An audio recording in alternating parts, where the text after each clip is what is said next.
Citadel. That's the way we're going to start this week's show after a big win. The Big Dog Trophy stays in Charleston as the Citadel beats Wofford. The Rat Terriers come down from Spartanburg and lose in Charleston, and a big win for the Citadel and a much-needed victory as the season is quickly coming to an end. Hello, welcome into the show that we cover all things Citadel Bulldogs. John Rawl is my name, and here on this show you're welcome to tune in on great Facebook options like Citadel Greyline, but also our text line is available if you'd like to reach out to us, 843-779-8496, 843-779-8496. If you've got a question or comment, you can text us. You also can leave your questions and comments on our Citadel Greyline Facebook page. We are presented in part by IPS Packaging and BigRedPalmetto.store. We'll have a trivia question that we'll get to in just a second. But here to talk about the thrilling 45-44 escape, we welcome in our longtime partner in crime, Jeff Hartsell, Charleston Post and Courier. John, good to see you. And it was an exciting day at Johnson Hagood Stadium. Two teams, as Brent Thompson said, with not a lot to play for, but pride and the Big Dog Trophy.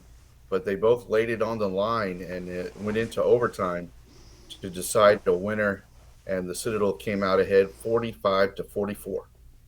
And Jeff, we've seen several of these overtimes where teams went for it and won. This time, the breaks went the Citadel's way. That's right, and all credit goes to redshirt freshman cornerback Dominic Poole, who Wofford tried to run a little rub route down there on the goal line for their two-point conversion, and Dominic played it perfectly, knocked the ball away from the receiver, and sprinted down the field in celebration as the Citadel broke a 5-game losing streak and beat their rival Wofford for the second time in, 10 months or so? So not bad. Yeah, it's always fun to beat Wofford. Hey, let me tell everybody about our show. We're presented in part by IPS Packaging and Automation. That's a name you can trust. Since 1976, IPS Packaging and Automation has been providing manufacturers and e-commerce companies with the very best packaging products and automation in the entire industry. IPS Packaging and Automation offers a complete line of packaging products from stretch films and 3M tapes to corrugated boxes, strapping, and equipment automation. IPS Packaging and Automation will analyze and streamline your current methods to improve your packaging process. Give them a call, 800-277-7007, and you can learn more all about IPS Packaging and Automation, which is driven by a Citadel alumnus. Call them at that number or go to the website ipack.com. IPS Packaging and Automation, a proud supporter of Citadel Athletics. Thank you so much for another great year of being with us. We are here on this week's Citadel Greyline. And Jeff, the word that I did not learn at the Citadel, but I'm going to throw out a big word here today. On this, the penultimate edition of Citadel Greyline for 2021. That means we have one more to go, right? Yeah, that's what it means. That's right. No offense to the Citadel or any of the other places. I guess maybe that's a word I should have learned in elementary school. I'm not sure. But, hey, we're going to be here next week to recap the trip to Chattanooga. Jeff, today we have a word that we all know, mixed bag. We're going to talk a little basketball. Basketball got another win since we were with you last week, but then they had a tough overtime loss, double overtime loss in Clinton, South Carolina. We'll break that down with Jeff Hartsell in a few. And one of the things that Coach Brent Thompson talked about at his weekly press conference was recruiting. And we're going to play a portion of his conversation about recruiting for 2022 and get Jeff's thoughts on all that. So all that is coming up right here on Citadel Greyline. But back again to homecoming part 2 for this 2021 schedule. A crowd of just almost 12,000 there at Johnson Hagood Stadium, Sansom Field. And it was a beautiful fall afternoon. And the Citadel, when they almost could fold their tent and head home and walk away with another loss, they found a way to come back and ended up in overtime coming out victors over Wofford. Yeah, it was a fun day, and if the Citadel could invent a trophy to put on the line for every game, maybe that would help. They're 2-0 in trophy games this year. Of course, they beat VMI for the coveted Silver Shako, and then beat Wofford for the Big Dog Trophy. So they need to come up with a trophy for each game. But it was a good comeback win. They were down early. Wofford scored on the first play, a 75-yard pass. We've seen that before, haven't we? From Yes. last spring, it happened a couple of times. But I thought Jalen Adams, the quarterback, really showed a lot of growth in this game. He made two scramble plays that turned into touchdowns. One a 46-yarder to uh, Ryan McCarthy, and then another shorter one to Cooper Wallace in the front of the end zone. And it showed his growth because he was under immediate pressure on both plays, did not panic and just give up and try to run the ball, kept the play alive, kept his eyes downfield, and found open receivers for clutch touchdowns in both cases. So, really a good effort from Jalen Adams.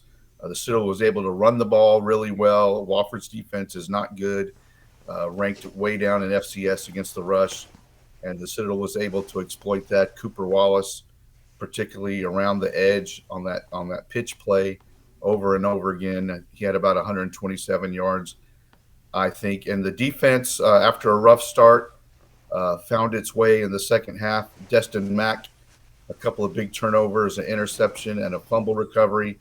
And then it was Destin who told Dominic Poole before that 2-point conversion, watch the pick play. And Dominic gave him a lot of credit for that bit of advice. And of course, he played it perfectly and sealed the victory for the Citadel. A much needed win on this final home game of the 2021 fall schedule. And again, some key scrambling plays by Adams there. Is that something that's part of the playbook? Is that part of being a quarterback in a triple option offense when you go into a pass play, just run for your life and maybe somebody will come open? Well, I think that's part of any quarterback's playbook is the ability to avoid the rush, and in this case, keep your eyes downfield and find an open receiver. Often, in the past, I think Jalen and other quarterbacks too uh, give up on the pass pretty quickly and just try to run the ball. Mm-hmm. But he was able to keep his eyes downfield and find that open receiver, keep the play alive. So I think that showed a lot of growth for him. Sure did, and I know But on he that one still, play where he found Cooper Wallace over on that left side of the end zone, that was a play that lasted what seemed to be a couple of minutes, and Wallace was able to sneak out of there, and he caught him in motion. I mean, it good, was a very well thrown pass. good. Yes, it was, and it was good adjustment on the route by Cooper Wallace as well to see what was happening in the backfield and make his adjustment so that Jalen could find him in the end zone. A great game for Cooper Wallace. And one thing I wanted to mention was Sergeant Elijah Bass saw his first action for the Citadel. Number 29, I don't know if fans noticed him on the kickoff coverage team racing down the field, but that was his first action of the season for the active duty Marine sergeant who is part of Citadel football. And Brent Thompson thinks he's going to turn into a player, or thinks he has a chance to turn into a contributing player if he sticks it out later in his career. And all the indications are that Elijah wants to do that. He's big and fast. He hasn't played football in a while. So this Mm-hmm. fall has been a big learning curve for Elijah. But he's got the athletic skills for sure. He does. A similar story at Nebraska. I don't know if you saw this on game day this past weekend, but they've got I think maybe either a Special Forces veteran or Navy SEAL or somebody like that that's on the Nebraska football team, and that guy had never played football ever. So Mm-hmm. Citadel got a little bit of leg up. But I know when you asked that question at the press conference this week, Brent Thompson immediately got a big smile on his face when he started talking about the good sergeant there on his football team. So we'll be watching for number 29, you said? Number 29. And Elijah played lacrosse in high school. And obviously, he was an imposing figure on the lacrosse field. I could For imagine sure. so. Hey, you mentioned another name there that I want to go back to, number 12. That would be Ryan McCarthy. Here's a name that's been a big part of Citadel athletics, period, over the last few years. And then this year, I guess he's been battling the injury bug. We haven't seen a whole lot of Ryan McCarthy, but he came back in this game and caught a key touchdown. Right. Ryan, of course, is the two-sport standout, also plays baseball for the Citadel, and was involved in a car accident earlier this season and missed 4 or 5 weeks as he recovered from that. But he's been back in action the last 2 games, and he really makes a big difference in the pass game and in the run game. He's a big, strong guy, much like Raleigh Webb, and an effective blocker on the edge. So they miss Ryan when he's not in there, and he definitely made an impact in the pass game against Wofford. Yes, and good to see him back. And as far as you know, Jeff, have you heard anything about his baseball plans after football winds down? As far as I know, he'll be back on the field for the Bulldogs in the spring. And I don't know if we mentioned this on the air, but when Texas revealed their schedule a couple of weeks ago, it was revealed that Texas Longhorns will be visiting Riley Park next spring. And I don't have the date right in front of me, but Texas is going to be one of the very best teams in the country next year. So really a coup to get the Longhorns in town. They're also going to play a game over at College of Charleston on that trip. And it's the same trip where they play South Carolina for 3 games in Columbia. So the Longhorns will be spending a long week in the Palmetto State over spring break next year. That plan worked pretty good for a team called Mississippi State last year when they came in for a midweek game against El Cid and then went up and played Columbia and then ultimately went on and won the College World Series. Hail State, led by, of course, Citadel alumnus Chris Lemonis. And if you missed our recent interview with that class of 1992 member and proud alum of N Company, go back into our archives and watch Chris Lemonis' interview from about 3 weeks ago. It was a fun interview, and you can watch. We've done 300 episodes of this show. You can go back and watch many of them at the Citadel Greyline's Facebook page, and that's Citadel Greyline on Facebook, but also the website citadel.libsyn. It's Libsyn. Citadel.libsyn.com's got the audio podcast of every single show that we've done since starting in 2008. So Chris Lemonis is there. We even have interviews on there with people like Chow Port, all on our archives of Citadel Greyline. So in case you're looking for some things to do during the Thanksgiving break, you can go catch up on all the hundreds of episodes that the Citadel Greyline's put out. And Jeff Hartsell, of course, has been a big part of that. The Bulldogs, again, big win over Wofford. They have to go now to Chattanooga to wrap up the season. This is a game, Jeff, that going into it, I thought it would be a big game for one or both of these schools. Unfortunately for the Mocs, their season has not turned out to be so great here of late, and they don't have a chance to win the SoCon. The Southern Conference Championship will be a one-game winner-take-all type deal Saturday in Johnson City when ETSU host the Mercer Bears. The winner of that will only have one loss in SoCon play. The loser goes down to having 2 losses. So we'll have an undisputed SoCon champion at the end of that game in Johnson City.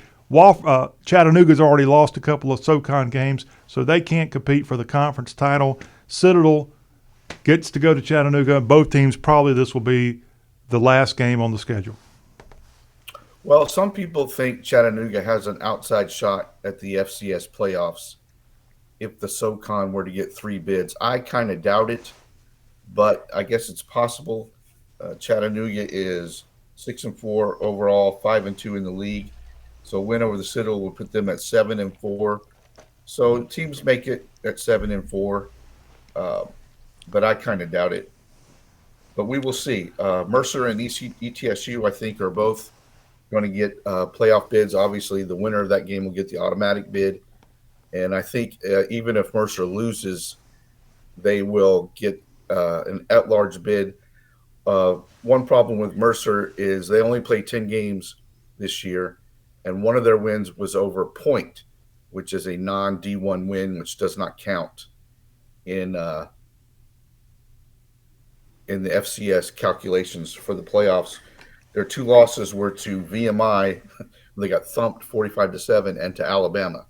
Hmm. So, interesting case to see if Mercer would secure an at-large bid. Jeff, I was doing my homework on the Bears, and I did find it odd that they'd only played 10 games this year. And I went back to their preseason schedule, and they only had 10 games scheduled. They didn't play 11 games, and it wasn't because of COVID that they went down to 10. Do you know why? I do not know why. Okay. Well, we will just have to fire up the Mercer orange line and find out the reason why. No.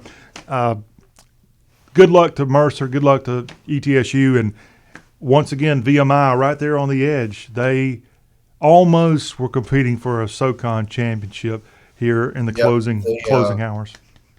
Lost to Furman by a touchdown, and they had a late, what looked like a TD pass in that game was ruled incomplete. The receiver definitely had a foot down, but it was hard to tell if he was bobbling the ball as he went out of bounds. Of course, the VMI folk will believe that he did catch that ball, but it was ruled incomplete, and Furman ends up winning by a touchdown. And that kind of knocked VMI from playoff contention. All right. What are you expecting as the Citadel makes his road trip to the Scenic City? Well, I think Chattanooga believes they have something to play for, an outside shot at a playoff bid. As you mentioned, it's been a little bit of a disappointing season for the Mocs. They lost last week to Mercer by 10-6. Did you see that game? I did not, but I looked at the numbers, and it must have been an ugly defensive struggle. I think the Mocs had 5 turnovers. The Mercer Bears got a late touchdown to take the lead, and then their kicker, with about a minute left, was going to try to do the little flub kick and not give Chattanooga a chance to run back a long kick. Well, he screwed it up, Jeff, and it essentially became an onside kick that Mercer somehow was able to jump back on top of, and after they did that, they ran the clock out. But it was almost a complete disaster there at Five Star Stadium. Yeah, that's crazy. And as I mentioned, Chattanooga had 5 turnovers in the game, could not run the ball at all, and neither could Mercer, for that matter. So ugly defensive struggle, but Mercer came out on top. And I think ETSU coach Randy Saunders and Mercer coach Drew Cronick, they're probably the top 2 candidates for coach of the year, I would think. Well, how about Mercer? I mean, this is a fairly new coach they got there, and What a job he's done, I think, in only his second year. The first year being COVID, not much you could do there. Exactly. He's done a really good job of building on what Bobby Lamb had done at Mercer. So, like I say, I think those are the top 2 candidates for coach of the year. And then we should mention what Sanford did at Florida. Oh, yeah. 40-some points in the first half against Florida. It's the most points Florida's ever given up in the first half against anybody. So, and Florida had to score 70 points to escape that game. So, what a show Sanford put on down at the Swamp a week after beating the Citadel. Yeah, and the Citadel fought hard in that one. I believe the Citadel played a lot harder than Florida did against the Sanford Bulldogs for most of that game. So the season comes to an end, and that happens this weekend. And it's been a season where expectations were a lot higher, and we wanted to see a lot more wins. They just didn't pan out. We'll write the book on 2021 more on next week's episode. But, Jeff, I know one thing that Brent Thompson talked about this week, as well as right after the game against Wofford this past weekend. His players didn't quit on him. This team's been struggling with all the losses and the fact they're not going to have a winning season. And he made a big point to say that his players and that cadet mentality didn't give up the ship. No, that's true. And all the problems they had, and then to get down by 11 against Wofford in the second to last game of the season, that's the time you would think, if you're going to throw in the towel, that you might do it. But they did not. They fought back and beat Wofford 45-44. I think Brent Thompson is very eager to see the Bulldogs get back on a regular schedule. Saturday's game will be the 19th game in about a 10-month period for the Bulldogs. And normally over that stretch, they would have a spring practice and 11 games. They've had 19 games over that stretch, and that's really limited the development part of the Citadel's regular schedule, where kids are in the weight room, they're eating right, they're doing their speed drills, and they're preparing themselves to play football instead of just playing football. Now, playing football is great from an experience standpoint, but it doesn't prepare you to play football, if that makes any sense. You don't have as much time in the weight room. You're not working on your body and your skills and your fundamentals. You're just getting ready to play a game. And they only had a 7-week stretch over the summer where they could devote themselves to getting ready to play football. And I think Coach Thompson thinks that the Bulldogs have worn down a little bit over the course of the season because of that, especially up front on the offensive and defensive lines. Maybe they're not as strong as they would normally be at this point in the season because of the limited time in the weight room and in training. So he's very eager to get back on a normal schedule starting in January, where they can get in the weight room and get ready for spring practice, and then have a full summer to get ready for next fall. All right. Want to remind everybody that you can find what all's going on with the Bulldog football team, basketball team, baseball team, and more by giving our guest here, our co-host, Jeff Hartsell, a follow, Jeff _ from the PC. And you can also find his writing at postandcourier.com or get the PNC app added to your phone. They do a amazing job of covering everything Citadel, Charleston, South Carolina, and so much more. Post and Courier's Jeff Hartsell, our insider right here on Citadel Greyline. We got to tell you all about Knob Knowledge. Knob Knowledge is brought to you each week as a fun little segment by BigRedPalmetto.store. And BigRedPalmetto.store gives each week a lucky person a $25 gift certificate to their website. And with that gift certificate, you get a chance to go on and check out all the hundreds of great items available at BigRedPalmetto.store. And we're about to give away another gift certificate courtesy of BigRedPalmetto.store because we have a Knob Knowledge trivia question. Let me be the first here today to say congratulations to one of our recent winners on BigRedPalmetto.store's trivia contest. And that trivia winner was going way back to the class of 1966. Want to congratulate Jim Kersey. Jim correctly guessed his classmates as our question was asked, who are the two former Citadel football players on the statue outside of the Altman Center right at Johnson Hagood Stadium? The two Citadel classmates who were both killed in Vietnam. And Mr. Kersey, E Company class of 1965, correctly guessed that those guys, Joe Mercer and Skip Murphy, were the two portrayed on that statue. So thank you for being a participant in the Knob Knowledge question from our recent conversation.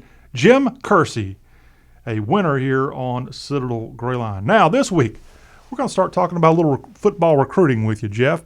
And in the spirit of that, this is going to be more of a modern day question.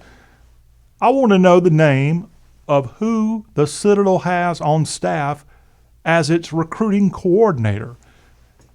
Tell me the coach that's tasked with recruiting coordinator for the current Citadel football team. First guess, text in to 843-779-8496. Gets the $25 gift certificate from BigRedPalmetto.store. So we're going to switch over now and talk a little football recruiting with Jeff Hartsell, mainly because this subject was brought up this week during Brent Thompson's press conference. Jeff, we're just days away from that first part of the 2022 class's recruiting signing day. And I want to know what you're gathering. And I think you asked Brent Thompson a question this week. What are you hearing on the recruiting front? Well, as we've mentioned before, this is not going to be a big class. The extra year of eligibility for seniors due to COVID, or all players due to COVID, has really got rosters stuffed all across the country, and it's no different at the Citadel. So this is not going to be a big recruiting class as far as scholarship players. Now, they'll still add plenty of walk-ons, as they usually do. But I expect, 8 or so signings in December, and then a few more in the spring, maybe a couple of transfers from the portal to fill some gaps. But it's not going to be a big class. And it sounds like the emphasis, at least in December, will be on defense, especially safety and cornerback. Those positions are of top priority right now. All right. Well, Jeff Hartsell, you asked a question related to some of the recruiting goings on with Brent Thompson's football program when the program had a press conference earlier in the week. Let's go to Johnson Hagood and hear from the head coach talk about his personnel and his future Bulldogs coming to Charleston. We've had to have the ongoing discussions about that, and some things just change, right? The season kind of wears on you a little bit. There'll be one or two guys that probably won't come back. There may be one guy that surprises you and does come back, but we've also had to have a plan in place for some of these guys going in, because if you're going to be a master's and you want to graduate with a master's degree out of here, you got to figure that into your scholarship count, but you've also got to figure that into what are you taking next semester for your classes. So there are certain guys that we know we've already planned for it, and on the other end of, on the flip side of that, as I told Jeff, is we still have to keep the program going. Right, we still have to feed it from the bottom up still. So there are some guys that are going to transition out of here, and there's going to be some guys that we're going to have to recruit and sign. Probably not as many as we normally would, but that's still okay. We still need an influx of about 10 to 12 guys or so. So signing day is coming up in December. How are things going toward that, and what number do you expect in December? I'll anticipate us signing between 6 and 7 probably, and then maybe 3 to 4 more in the February signing period. Feel good about where we're at right now. We've got a lot of our needs met so far with our commitments. There'll be probably looking forward into the spring. It'll probably be a couple of offensive players in the spring signing period in the February one, and then maybe 1 or 2 fifth years that would take place in the spring. What are your top priorities, position-wise for December? Safeties. We're going to need to replace some guys in the secondary, because Chris Beverly is going to be in his last year next year. Andy Davis is going to be getting older. He may be in his last year next year. He's going to be able to graduate. So we're going to have to replace a couple of those guys. Destin Mack will be in his last year next year. So we're going to have to replace the secondary first and foremost, safeties and corners. Outside linebackers, we're in pretty good shape. Inside linebackers, we're in good shape. We may have to take a D lineman or two. We took 3 last year that we think are going to be pretty good players. That's definitely going to be a need on the defensive side. Wide receiver and A-back on the offensive side will be the 2 positions that we are going to focus on, and we'll, of course, we'll take about 2 to 3 offensive linemen. From this week, earlier in the week, that was the head coach of the Citadel, Brent Thompson, at his weekly press conference, and talking about personnel, talking about recruiting, and more. And Jeff, we had a question come in while that was playing, and it's for you. And the question is from Hayes Lothian. Hey, Jeff, can we get a mic at the press conference for the reporters so as to actually hear the questions asked? Jeff, what say you? Well, I will pass that along to Citadel SID John Brush. We've done that in the past, as I recall. But yeah, that's a good idea, and I will pass that along. It's usually just me and 3 TV guys at the press conferences, so it shouldn't be too hard to make that happen. Hayes, thank you for that. And as I've echoed here, love El Cid, but we got a few little small things that I think it wouldn't be too hard to fix. That would be one, because they've had a microphone in there before for people like Jeff. People want to hear from Jeff Hartsell. They want to hear from those other TV reporter folks too. But also, for goodness sakes, can we not find a way to get a microphone stuck on the outside of Johnson Hagood Stadium when we got a 12,000 crowd in attendance and get to hear more of that crowd noise when you're watching the ESPN3 broadcast? And can we not find a way to keep that camera steady when the fans start cheering? That looks pretty rough out there for all of us who aren't able to make it to a game that particular week, and that seems like something to be pretty easy to fix. But hey, I'm just throwing it out there, y'all. The good news is the product on the field was a winning product this past weekend. If Johnson Hagood is swaying, the Bulldogs are playing. Hey, I like that. I like that. Jeff Hartsell. All right, so you heard Coach Thompson talk a little bit before we started talking about the future Bulldogs, about some of his guys that are going to be entering their final campaign. There were a lot of players this past weekend honored on Senior Day. I don't have the exact count, but it was a lot of names I was not all that familiar with. Yeah, 24 seniors were honored on Senior Day on Saturday. That does not mean that some of them can't come back, but I think it means that some of them have a decision to make. Yeah. So, especially in this COVID eligibility era. So, as Brent Thompson was talking about, he'll have to have discussions with a lot of those guys about their future, whether they want to come back for an extra year and work on or earn their master's degree and things like that. And it's a fine line. It's a delicate balance between keeping experienced guys and bringing in new blood, which every program has to have. So, those will be ongoing discussions, as Coach Thompson mentioned. All right. Again, you can follow all this at Jeff_from the PC. Jeff, you cover more than just the Bulldogs. In fact, I'm going to pick on you. You covered the Cougars recently in a basketball game against UNC. But I know you also kind of keep up with some of the high school stuff. In South Carolina, at least, aren't they splitting up this fall signing day? Is it football only in December? Because they just had a couple of days ago maybe a golf and baseball type signing day in South Carolina. I'm not sure that that's a South Carolina thing. I think that might be an NCAA thing. But yes, okay. They had a signing day recently for all sports except football. Okay. And then the football signing day is still in December, the early one, and then the regular signing day is in February for football. So yes, a lot of kids signed their letters of intent last week in other sports. And I did not see it, Jeff. I'm sure it came out. If you happen to have it handy, great. Please share. Do you know if there were any signees announced for Citadel baseball? There's been none announced yet. I've seen some on Twitter. Okay. But there and a couple of basketball players signed as well. I do not have their names in front of me. The school has made no announcement as of yet on those signings. But have been some players signed last week. All right. Well, in various sports. Yeah. Like I said, I think that's.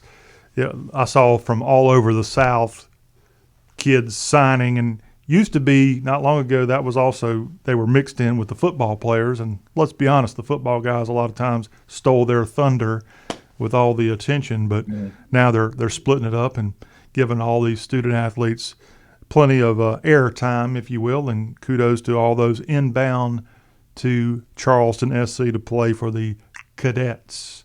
All right, Jeff, other sports goings on. Basketball, they got a early Friday win against Morris, and then they lost a heartbreaking double overtime game in Clinton to Presbyterian College. Yeah, a lot of people thought after they beat Pitt that they would have no trouble at PC, but that was always going to be a tough game. Presbyterian has a lot of transfers on their squad. Their coach, Quentin Farrell, played at PC and coached down here at College of Charleston's. He knows what he's doing. He's a good coach. The Citadel did not play particularly well against PC, that's for sure. A lot of turnovers, did not shoot well. Hayden Brown had a big game, 26 points and 17 rebounds. But otherwise, the Citadel did not play well. Kind of got blue hosed, if you will, at the end of regulation. Couple of iffy calls went against the Citadel when they had the lead at the end of regulation, helped PC tie the game. And then in the first overtime, Citadel freshman Jason Roach hit a big three-pointer to tie it up again and force the second overtime. But in the second OT, PC jumped out early, and the Citadel could not catch up. So a disappointing loss for sure, but that was always going to be a tough game in Clinton for the Bulldogs. And now they have another non-D1 game this week before going to Duke and Cameron Indoor Stadium. And I told you, the Citadel's got a chance. And if you've been keeping up with the sports headlines, there's going to be a couple of Blue Devils not playing in that game Monday. Well, I'm not too sure about that. One of them did play last night. Oh, he did? Yes. So even the good one, if you will. Oh, okay. All right. Not Coach K's grandson, the other one. Okay. All right. Well, I'm looking for any.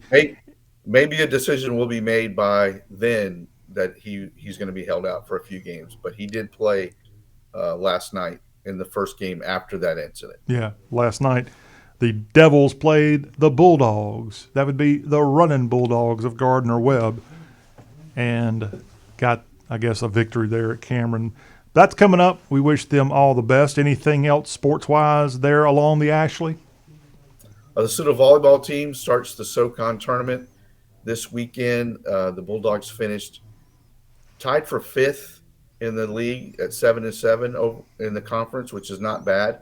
They ended up with the number 7 seed, though, so they have to play number 2 UNCG in the opening round of the SoCon tournament. They beat UNCG way back in October, but then lost their last regular season game 3-1 to UNCG. So that will be a tough draw in the opening round of the SoCon volleyball tournament. All right. Now, Jeff, as we wrap up here, Citadel Greyline, we just can't walk away and let it be done. We got to bring in some good controversy, if you will, or maybe more of a request to help me avoid controversy here. This has nothing really to do with the Citadel, but, Jeff, we're having, because of Texas and Oklahoma going to the SEC, complete chaos again from a conference realignment standpoint, and it's affecting FCS. And I was told at a recent Citadel sporting event, the Southern Conference is getting quarters, people who want to team up with the Southern Conference. Have you heard anything along those lines? You mean another conference wants to align? Other members of a conference want to leave a conference. Okay, well, I've heard rumors along those lines. The SoCon, it's my understanding, has approached a couple of former members of the league about coming back. Apparently, those former members are not interested. I know for sure that one of them locally is not interested. Is that right? You're talking about the College of Charleston. Yes, I am. They want to go all the way and play teams like Northeastern and Boston, and they don't want to go down the street and play the Citadel. Well, that's a different issue. But playing the Citadel is a different issue. That could happen anyway, and I don't think it's the college that doesn't want to play. Oh, really? But the College of Charleston's decision to join the CAA was done for a lot of reasons, and a lot of them were non-sports reasons. They draw a lot of their student body from the Northeast, and they felt it was important to have name recognition up there. So, and they are happy with where they are in the CAA, and they have no interest, at least at this time, in coming back to the SoCon. I can say that with some confidence. And you should know, you just spent hours at the college covering their team. But the CAA's got a divorce in process, as James Madison, their I guess superpower in football, they're taking off for the bright lights of FBS football. So that's kind of changing things football-wise in the CAA. It is, and there's been some controversy there. The CAA policy is that when you announce you're leaving, you cannot play in their conference championships that year. So that's been a big talking point lately in the news, that James Madison's teams will not play in conference championships this year, but that does not prevent James Madison, of course, from playing in the FCS football playoffs, which they most certainly will be. Okay. Now, one other recent change, this is more toward the west, but a team that I always thought from a geographical standpoint could have been a fit for the SoCon, but I don't think their academic reputation was worthy of being a SoCon member. Jacksonville State is moving up. They're going to be a member of Conference USA. So that's got a shift there. Jacksonville State had actually this year left the OVC to go be a part of the Atlantic Sun, forming this football conference type deal.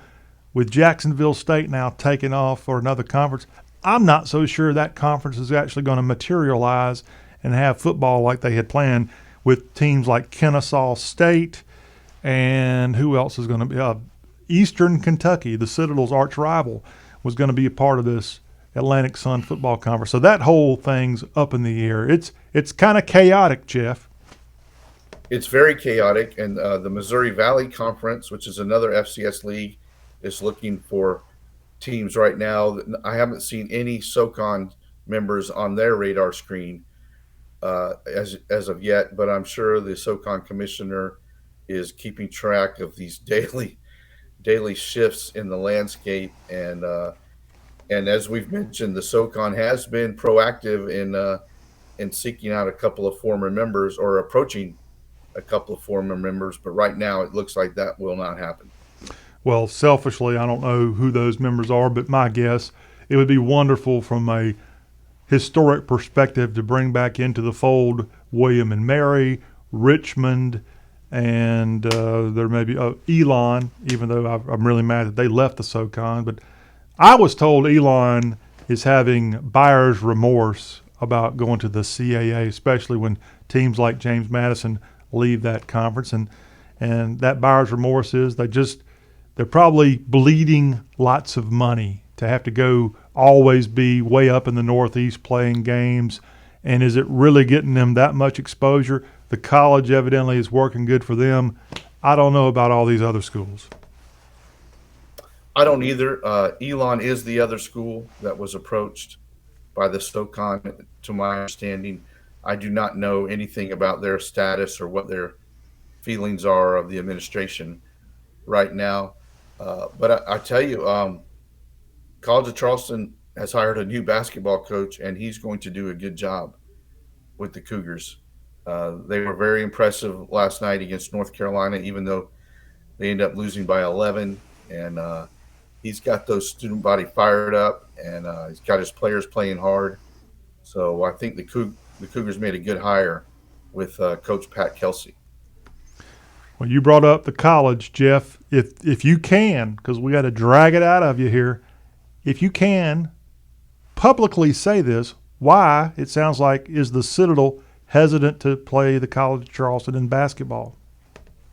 Well, when Earl Grant was the coach, it was because Duger and Earl were close and did not want to anyway, this was the word that was given, did not want to play each other on the court. At one point, there was a contract for a bye game, as they call it, where the Citadel would go to College of Charleston for one game for some money. That did not happen. And I just think right now the Citadel believes it's not in its best interest to play that game for whatever reasons. The college, is my understanding, wants to play, wants to do a home and home, but it's not in the cards right now from the Citadel end. Well, just in case y'all don't know about this, it's been many years, but that was the one game on the calendar when it was at Johnson Hagood Stadium that place would be full. You can't say that about most of the other games, but when the College of Charleston and the Citadel, that's the Citadel's arch rival when it comes to basketball, is the College of Charleston, and rightfully so. Well, it's really kind of sad. There's 3 D1 teams here in town, right? Citadel, the college, and Charleston Southern. And right now they are not playing each other in basketball and haven't for a couple of years for a variety of reasons. And that's really kind of sad because, as you mentioned, there would be some good crowds for that game, good natural rivalries. You know, one thought I had when I went to the College of Charleston UNC game was there was 5,000 people there. The atmosphere was crazy. Citadel kids don't get to experience that very often at home. So, yeah, and that game would be one of the times when they would. So, yeah, it's a kind of sad situation right now. It's sad. And then you have to go watch Jeff's great writing at the Post and Courier and see a sold out, what is that place called? TD Arena? TD Arena. And you see that, and you know that, by the way, the first time the Citadel did play the college at that arena, they actually walked out of there winners. That might have been in the Conroy era. I think you're right. It's been a while, Jeff Hartsell, thank you so much for the knowledge. Again, he's got all this stuff covered at postandcourier.com. We'll talk to you next week on our final Citadel Greyline of the year. All right, John. Enjoy very much. All right. And thank y'all very much again for being a part of it. If you know that trivia question, don't hold back. 843-779-8496. You have been watching Citadel Greyline, a production of CRM Sports. We'll see you back here next week.